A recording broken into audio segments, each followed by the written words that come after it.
Gente,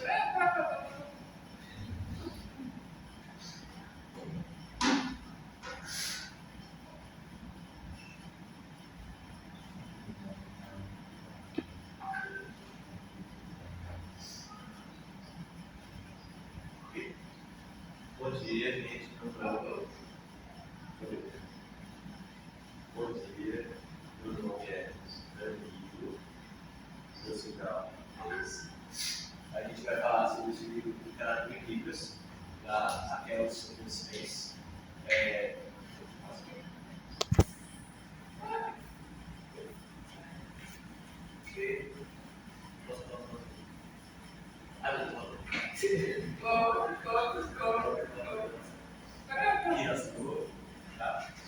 Esse livro da Raquel, ele trabalha, detalha como se dá a literatura em Libras. Primeiro, pelo ponto de vista de que ela já é diferente da literatura em português, pelo próprio meio em que ela se consome ela, né? A gente não tem ela no livro escrito, né? A Libras é uma linguagem na essência dela visual. Então isso muda bastante a forma como que se experiencia a literatura, né? O texto literário. Você quer continuar? Aqui a gente, bom dia, meu nome é Lara Costa. Aqui a gente fez uma visão geral do livro, ele é dividido em 4 partes. São os fundamentos da literatura do livro, onde ela apresenta os conceitos básicos. A prosa narrativa que contém livros, onde ela aborda gêneros, os elementos da linguagem estética, onde ela estuda os recursos artísticos da literatura, e a relação da sociedade e a literatura em livros.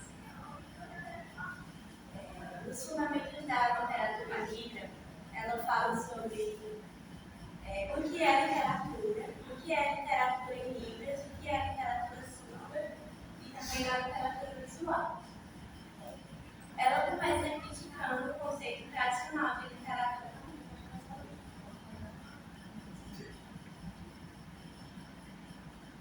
Ela começa criticando o conceito tradicional de literatura, que é associada ao texto escrito, e ela aborda a literatura como um evento linguístico não cotidiano.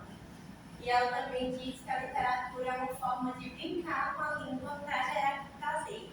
Esse prazer é gerado a partir da estética, né? Com elementos como ritmo, repetição, que depois a gente vai falar. Então, a literatura não é só texto escrito, que tem um caráter não cotidiano, mas também a literatura está presente, de acordo com a autora, no cinema, nos filmes, na poesia, na música. E a literatura ela pode ser escrita, ela pode ser oralizada, como é em culturas tradicionais, e ela também é sinalizada, como é o caso da literatura em Libras. A literatura em Libras é a literatura feita na língua de Libras. Ela faz parte da literatura nacional e da literatura internacional, claro. E ela também abrange a literatura surda, que é diferente da literatura em Libras, como a gente vai ver depois. Porque a literatura em Libras ela tem esse caráter obrigatoriamente surdo. E a literatura surda ela pode ser mais diversa. Além disso, a autora também traz a literatura visual como uma forma de literatura acessível a pessoas surdas, como, por exemplo, apresentações de mímica, performances artísticas, teatrais, histórias em quadrinhos, gibis e afins. Aí eu trouxe esse ponto. É um ponto original da autora.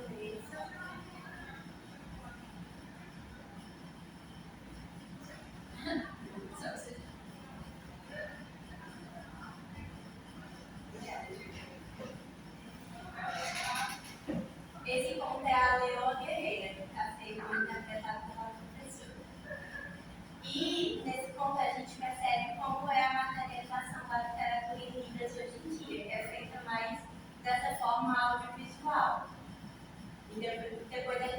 ver também como a tecnologia ajudou muito a difundir a literatura em Libras, porque antes da difusão de vídeos, era uma literatura restrita a face, né? A performances presenciais. Isso.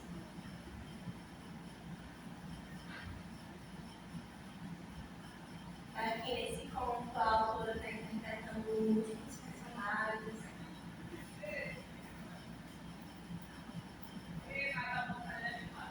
E a gente percebe, depois a gente vai ver como análise de conto, e aqui a gente percebe todos esses elementos. Tem a performance, tem o conteúdo e tem a linguagem para utilizar.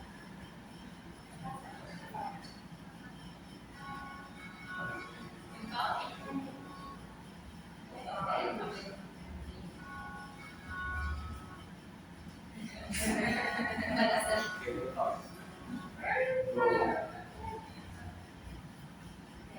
Como eu falei, na análise de uma literatura em Libras, de acordo com a autora, para analisar uma obra em Libras, você deve ser capaz de observar, de escrever e explicar.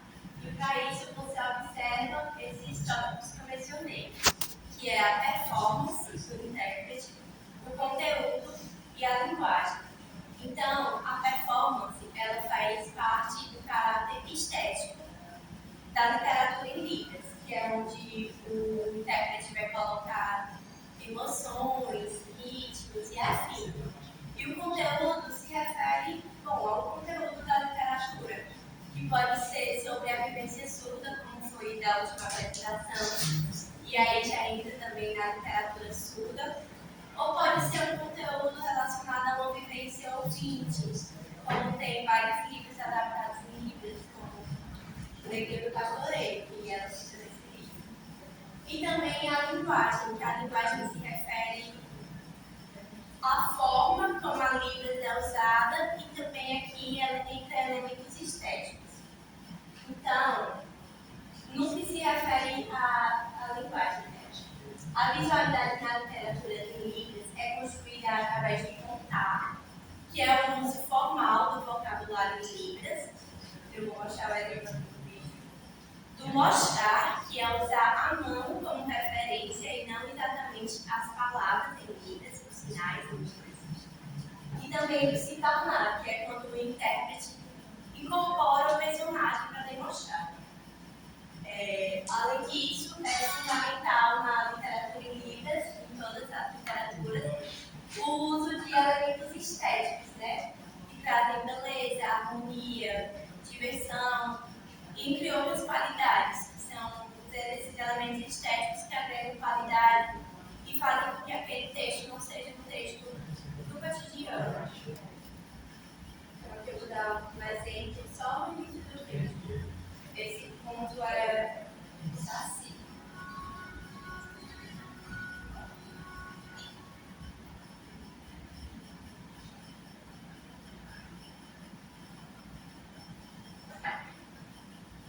Então, aí ela está representando o Saci e está representando a árvore. Essa é a luta. Ah, desculpa. Gente, desculpa. Então, ela começa representando a árvore. E ela não só representa o sinal da árvore, ela representa a árvore em movimento. Então, se ela faz o sinal da árvore e faz o movimento, ela está mostrando, né? Usando a mão como referência. Ela não está simplesmente sinalizando que a árvore balança. Mas ela também poderia estar nesse do se tornar, que é incorporar e gesticular a árvore. Então, ela poderia ser uma árvore balançando. Então, existem essas três formas de criar visual na literatura em Libras, usando as palavras do vocabulário, que é o contar, usando o mostrar, que é o ter uma mão como referência, e incorporando.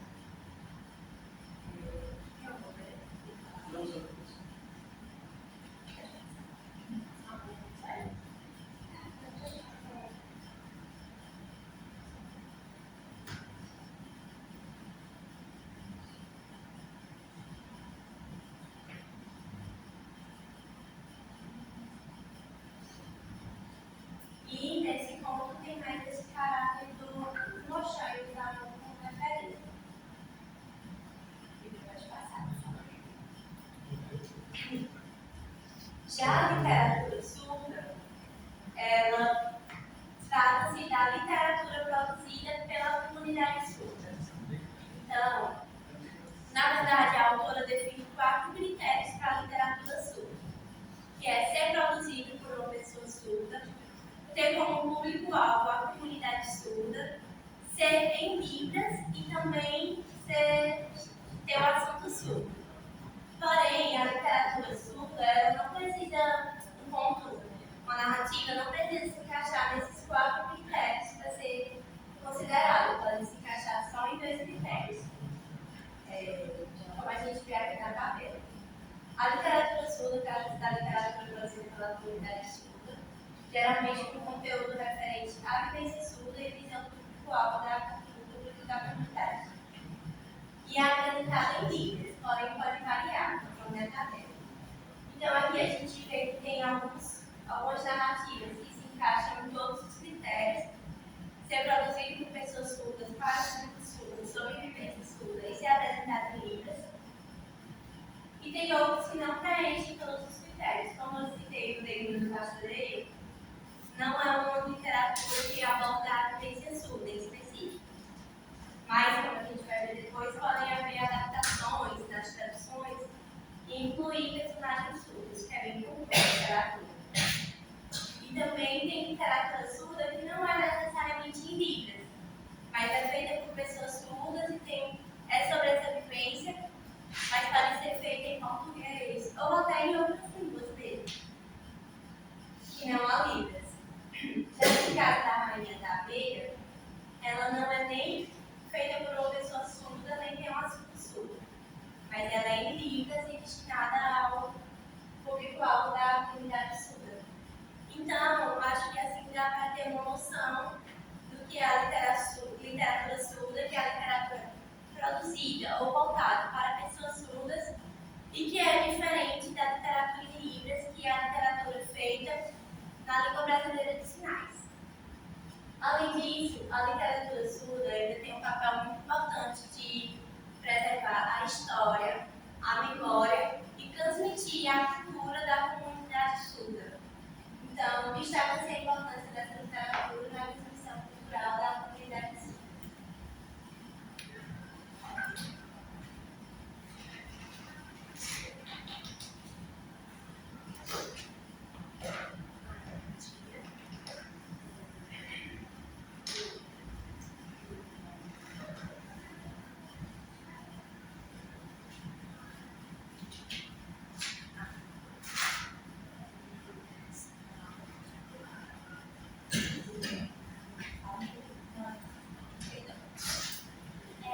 A produção narrativa de contos e livros.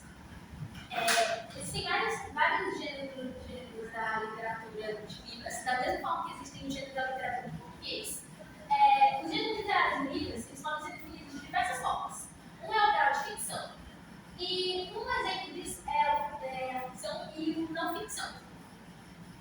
Gêneros de ficção nos textos em Libras, eles não são tão comuns, e geralmente quando eles existem, eles são traduzidos do português, adaptados para o texto de Libras.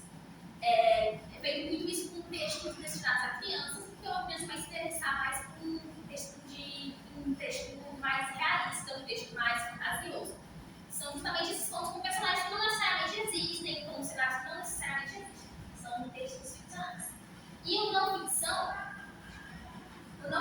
ele costuma ser bastante comum nos textos em Libras, por se tratar de experiências de pessoas surdas, contando para outras pessoas surdas sobre as suas vivências, sobre o seu cotidiano, sobre as coisas que elas lidam no seu dia a dia.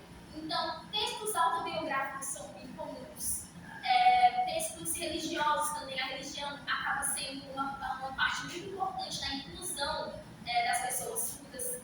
São textos que não são textos ficcionais, geralmente são experiências de vida das pessoas que estão contando, e geram uma identificação no público dessas pessoas surdas. Também agora é possível estar na forma de texto, por exemplo, a poesia. A poesia também é muito comum em histórias surdas. Esse cenário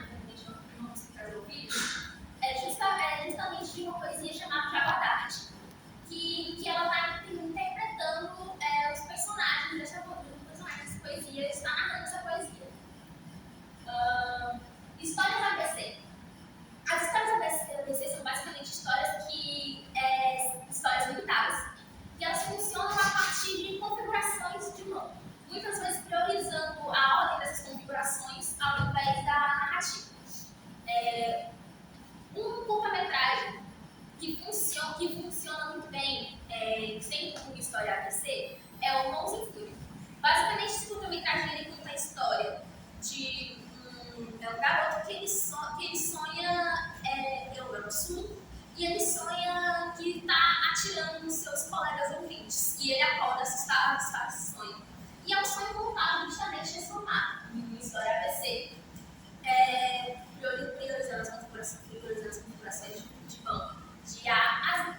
Também tem as histórias numéricas que funcionam de forma semelhante, mas com números. E elas podem ser contadas tanto na ordem numérica de uma nova normal de pequeninas, como no contrário, de forma regressiva. Também temos exemplos de classificação por origem. O folclore é muito comum, que são histórias contadas várias vezes, que já vão se disseminadas na cultura, tanto na cultura brasileira quanto no português, na linguagem de Libras. Piadas são muito comuns, principalmente por serem repetidas várias vezes. A gente vai ver mais pra frente depois um exemplo justamente de uma das piadas contadas na literatura de Libras. As histórias traduzidas, que são histórias do português, que são traduzidas para histórias de Libras, acabam tendo muita influência, porque como muitas narrativas são escritas na linguagem português, acaba que na hora de serem recontadas, elas são adaptadas para o formato de Libras.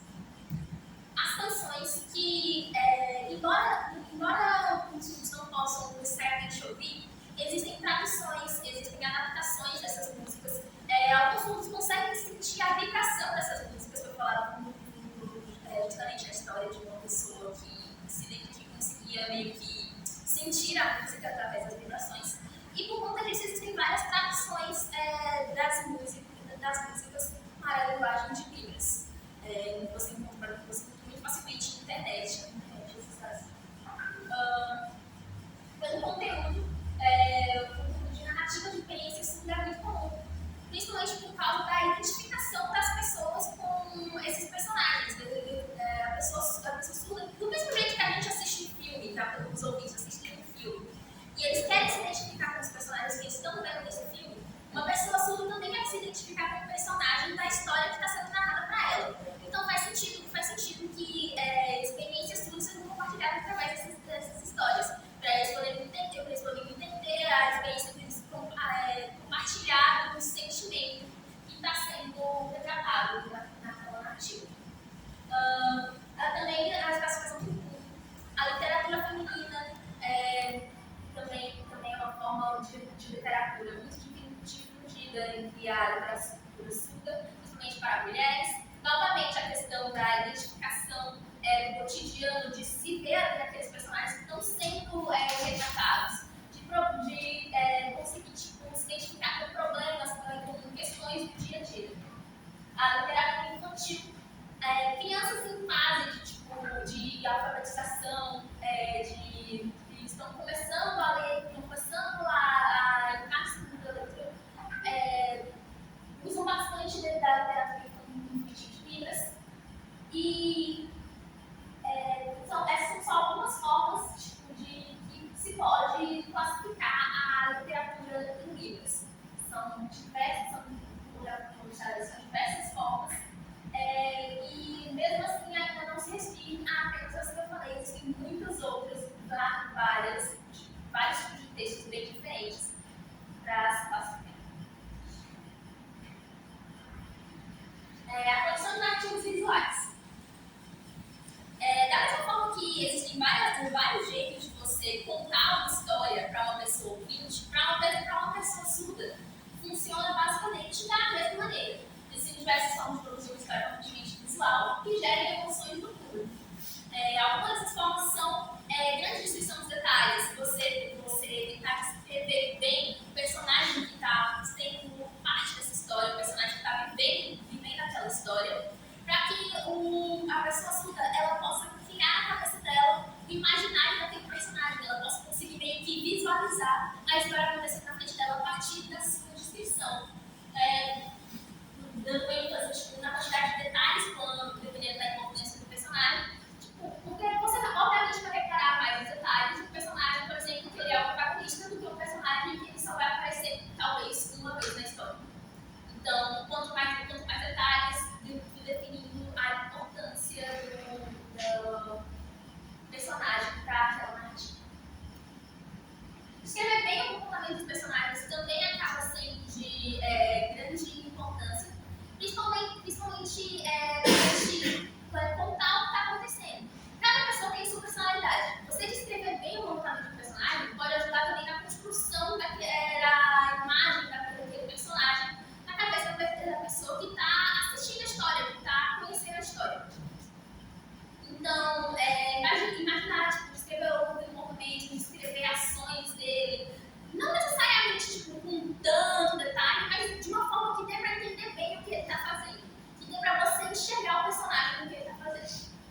novamente, poder visualizar bem a narrativa do que está sendo contado. Aumentar, dramatizar e exagerar personagens para dar peso à narrativa e criar uma imagem forte dos personagens. Isso é muito feito, por exemplo, em contos infantis. Quando se está narrando a característica de personagens que são bem relevantes na história, você dá uma exagerada na característica do personagem para que fique na cabeça da pessoa que está ali acompanhando a história. Um exemplo é na história da Chapeuzinho Vermelho, que geralmente são dadas muita ênfase nas características da avó e nas características do lobo, por serem partes centrais da história. Mas também existem momentos em que isso não precisa necessariamente ser feito. Um exemplo também ainda da Chapeuzinho Vermelho seria a mãe e o caçador, porque a pessoa já vai criar uma imagem pronta, são personagens que aparecem ali bem rapidamente na história. Então não precisa desse grande exagero nas características desses personagens. Eles acabam passando bem rápido. Usar o corpo tanto quanto as mãos. Na hora de passar uma narrativa, a utilização das mãos nas libras é bem frequente. Porém, essa utilização das mãos, ela pode ser acompanhada da expressão corporal, da expressão facial, meio que é como se a pessoa contando atuasse a história que ela está mostrando para o público dela. Isso acaba trazendo uma emoção maior para o público que está assistindo.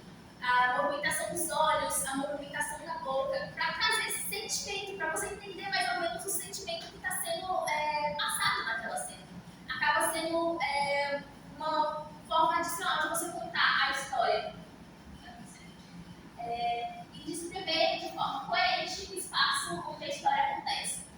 Quando a gente está assistindo um filme, tem os cenários que a gente vê a história acontecendo. Da mesma forma, existem os cenários das histórias contadas em libras. A descrição dos objetos dispostos na cena, das coisas que os personagens estão interagindo, acaba sendo muito importante. Tem que ser feita de forma coerente para que a história seja bem compreendida pela pessoa acompanhando. Novamente, não existe necessidade de você dar detalhe em uma coisa que não vai ser utilizada em cena, mas é interessante você dar detalhe em coisas que vão ser mencionadas depois. Por exemplo, um personagem passando por uma mesa e ele pega o livro em cima dessa mesa. Se você não mencionou essa mesa antes, não vai fazer sentido depois esse personagem pegar essa mesa, você vai pensar, não, essa mesa dele. Enfim, pode passar. Uso a repetição para ajudar a poder graficar a imagem que está sendo contada. O uso da repetição acaba reforçando na imagem que a pessoa que está acompanhando a história cria, por lembrar detalhes, por lembrar coisas, por reforçar o que está sendo narrado. Esse reforço acaba novamente na criação dos cenários, na criação dos personagens, na compreensão de tudo que está acontecendo ali no enredo da história. A literatura cinematográfica e o vernáculo visual.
várias movimentações de câmeras, e não é diferente para uma narração em Libras, principalmente para a imersão da pessoa que está acompanhando a história. Alguns exemplos dos movimentos das ações que podem acontecer durante as narrações cinematográficas são aproximar a transferência do personagem e comparação. Geralmente, quando você aproxima a câmera, você está pondo um foco em alguma coisa. Muitas vezes em um personagem, a incorporação dele. A aproximação intermediária e distanciamento, transferência de situação. Na mudança de situação, novamente, a câmera muda, a câmera fica um pouquinho mais distante antes de se aproximar de novo e focar novamente no personagem que ela está mostrando ali. Então isso ajuda bastante na transferência de situação. Classificadores de pessoa e objeto, classificar do que você está falando, tipo, de qual personagem está sendo retratado ali naquela história. Estão falando de algum objeto naquela história, vai ser retratado mais ou menos dessa forma. A combinação de duas transferências, que é o espaço dividido, que é basicamente a alternação entre essas transferências, para que possa se entender a sequência de situações do que está acontecendo. Por exemplo, aquelas cenas em que mostra um personagem, depois mostra outro personagem, depois mostra outro, acabam seguindo essa combinação de duas transferências do espaço dividido. Muitas pessoas não falantes de Libras acabam pensando que a mímica e as Libras funcionam da mesma forma. Embora elas tenham as suas semelhanças, elas ainda têm bastante diferenças uma da outra. As pessoas devem descobrir que a Libras é uma forma de mímica, por exemplo, as suas diferenças. Na mímica, é muito comum que o ator utilize o corpo todo. O ator, em uma apresentação de mímica, ele utiliza tanto a parte superior do corpo, a parte inferior, ele utiliza o espaço que está em volta dele, ele costuma se deslocar bastante durante uma apresentação de mímica, se mexer bastante para expressar bem o sentimento do personagem que ele está retratando ali. E nas narrações em Libras, o artista costuma se limitar à parte superior do corpo, para facilitar o acompanhamento de quem está acompanhando a história. Além disso, as histórias mímicas, elas costumam ter menos personagens. Não que elas sempre vão ter poucos personagens, mas a maioria das histórias mímicas, os personagens não vão ter nada entre si. A pessoa que está interpretando a história, ela vai interpretar o personagem que é o seu protagonista, ela vai interpretar os amigos dos personagens, vai interpretar os personagens que aparecem durante a narrativa, que fazem sentido estar sendo narrados ali. E geralmente o mímico ele vai apresentar apenas o personagem que ele está ali e só ele. E o vernáculo é uma forma de narrativa em Libras. E ele mistura as Libras com a mímica. E as Libras, uma dessas misturas acaba sendo um pouco dos dois, às vezes nenhum dos dois. O vernáculo então. A técnica de contar histórias de uma forma muito visual, sem utilizar o vocabulário de sinais. É um estilo que tem as raízes na tradição de contar o modo cinematográfico das histórias. E todos os personagens paisagens e o narrador são apresentados pelo contador. Nesse estilo de história, ele é muito usado para contar justamente histórias cinematográficas. Filmes que a pessoa viu e ela quer contar de uma forma que insira a pessoa que está acompanhando ela ali. Acaba sendo bem teatral, ele tem uma certa teatralidade na interpretação do bebê, do visual, e justamente os movimentos de câmera também entram nesse tipo de conta, os movimentos mencionados antes.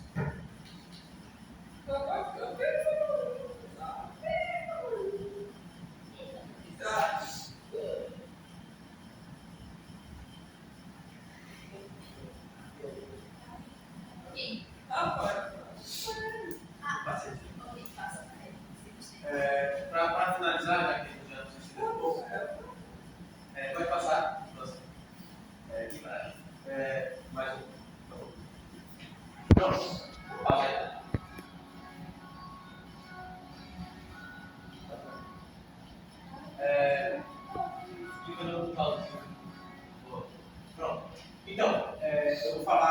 rapidamente sobre elementos da linguagem estética na literatura em Libras. Né? O que é a literatura em si? Ela é o uso da linguagem para atingir a finalidade estética. Né? Então, seja contar uma história de uma forma embelezada ou simplesmente.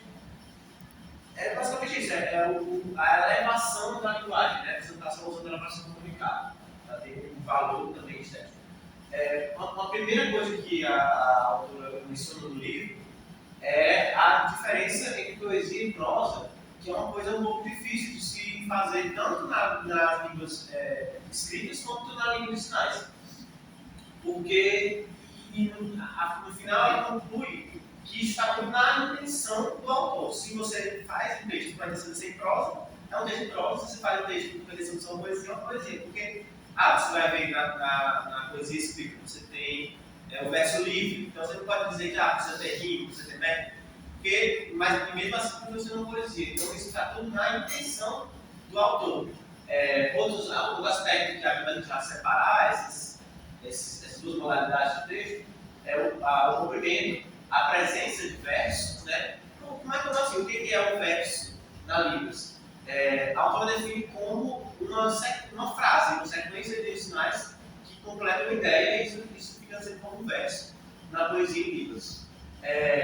Uma diferença muito boa também, que a gente pode observar bastante, é o foco na linguagem, que a gente percebe mais isso na poesia, né? O envenenamento da linguagem em si, em contraste com o foco no conteúdo que a gente vê na prosa. Né? A prosa geralmente o foco é na história que você quer contar, e não na manipulação que está dando da linguagem para isso. Né? E na flexibilidade ou inflexibilidade do texto. Se você parar para pensar, quando a gente vai contar uma história, a história aconteceu, ela foi de um jeito, mas você vai e conta do seu jeito para uma pessoa e conta de outro jeito para outra pessoa, mas a história ainda é a mesma. Né? A poesia, ela é mais fixa. Né? Você tem uma poesia, ela é sempre daquele jeito e você vai contar daquele mesmo jeito. Tudo isso está incluso no que é aquela poesia em si. Esse vídeo é o mesmo do anterior, da árvore, mas vamos passar aqui, já tem pouco tempo para passar, vamos conseguir.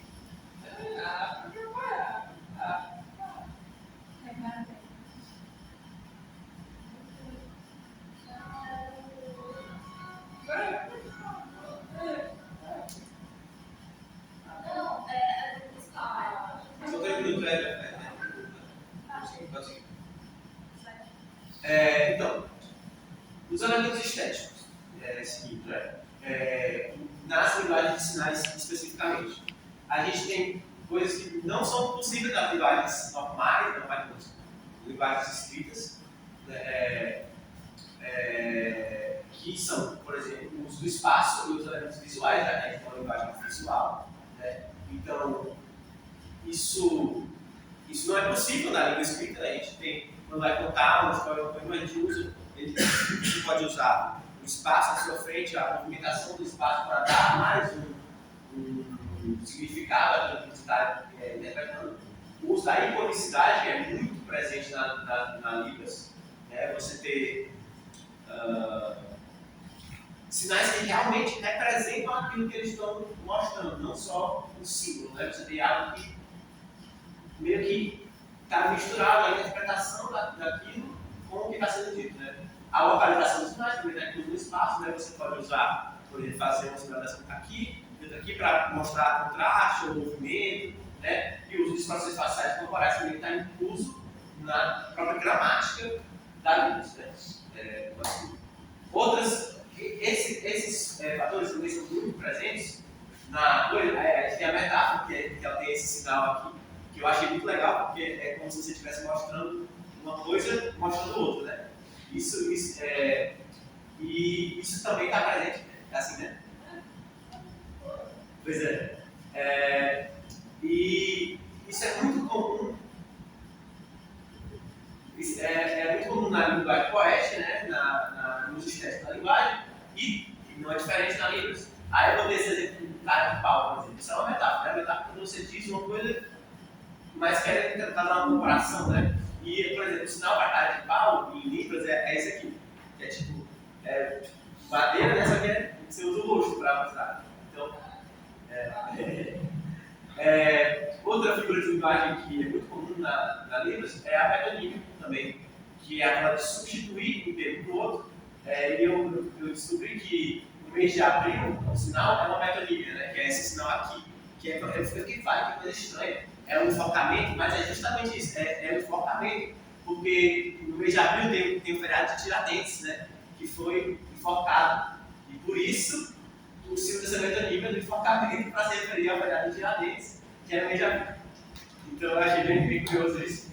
Outra coisa comum nas narrativas bíblicas é o antropomorfismo, que, ou seja, como você tem uma pessoa lá narrando coisas que não necessariamente são pessoas, ela vai ter que incorporar, como foi mencionado por nós também, esses objetos animados ou animais e dar para eles características humanas, como o fato de estar sinalizando, se comunicando, ter olhos, né, ter expressões e o uso de alegorias. Né? A alegoria é como se fosse uma grande metáfora, que o texto todo é uma metáfora, né?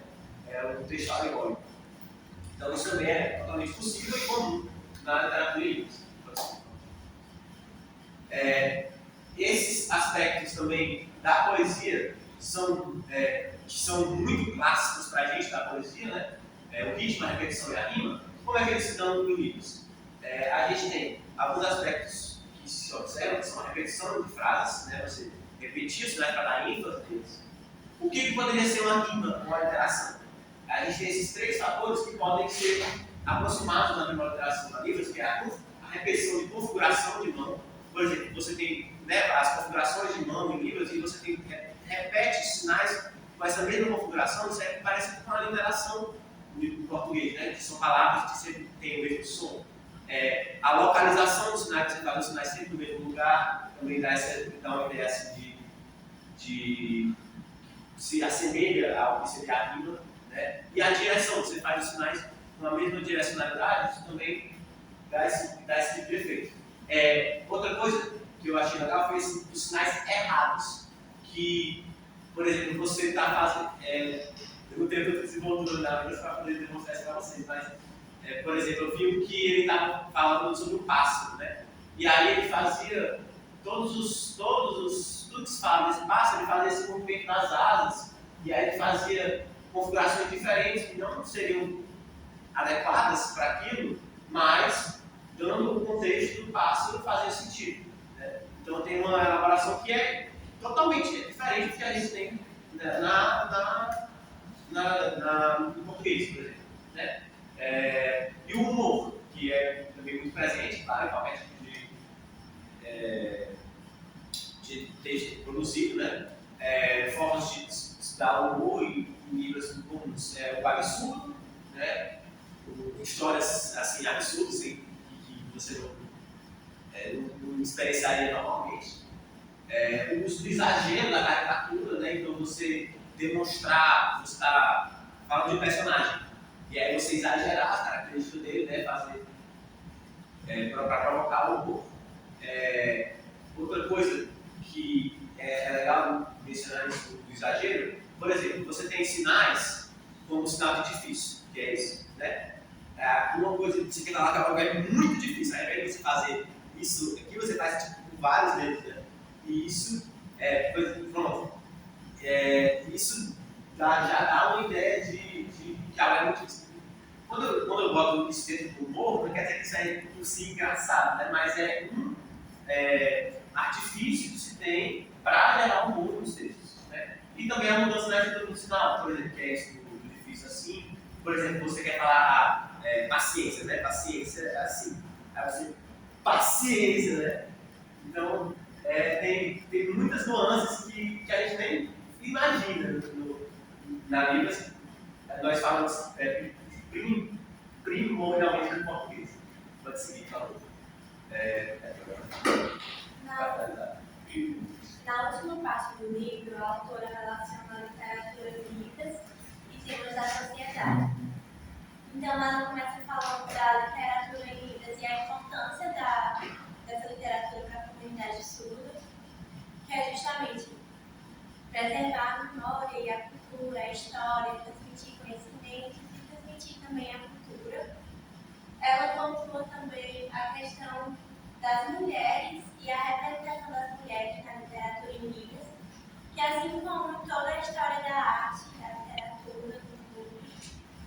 mulheres são subrepresentadas como artistas, né? Apesar de que na Libras, no nosso contexto, as mulheres se destacam em pesquisa, em educação, em curadoria e até na produção, elas não são amplamente representadas como os homens, como artistas, como intérpretes, como convidadas, apresentadoras e afins. Então, essa questão de gênero, ela inevitavelmente está presente também na literatura em Libras. Desculpa. Além disso, a autora também aborda questões das traduções do Libras português e também do português do Libras. Então, as traduções podem ser recontos ou adaptações. Os recontos normalmente se tratam de contos que já são muito conhecidos, contos folclóricos, ou então contos infantis, como Cinderela. E os recontos é uma tradução mais simples. É uma tradução mais simples mesmo, só do Libras português ou do português do Libras.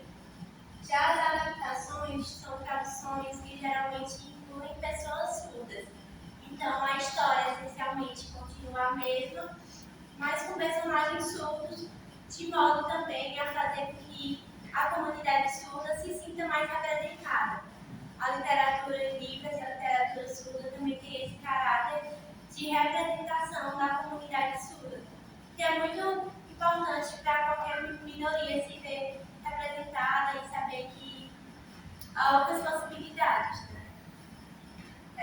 Além disso, a internet e as tecnologias audiovisuais são fundamentais para a difusão da literatura em Libras. Porque, como eu falei, antes da difusão, da existência da internet, né, da difusão em vídeos, no YouTube, nas redes sociais, a literatura em Libras era restrita a espaços presenciais. E a literatura em surda também não era amplamente divulgada, porque a literatura em Libras também era muito pequena. Então, a tecnologia ela serviu muito para ajudar a difundir a literatura em Libras e a literatura surda. Tanto que, como eu falei, o principal meio, né, o suporte desse tipo de literatura são vídeos audiovisuais. A transmissão pedagógica.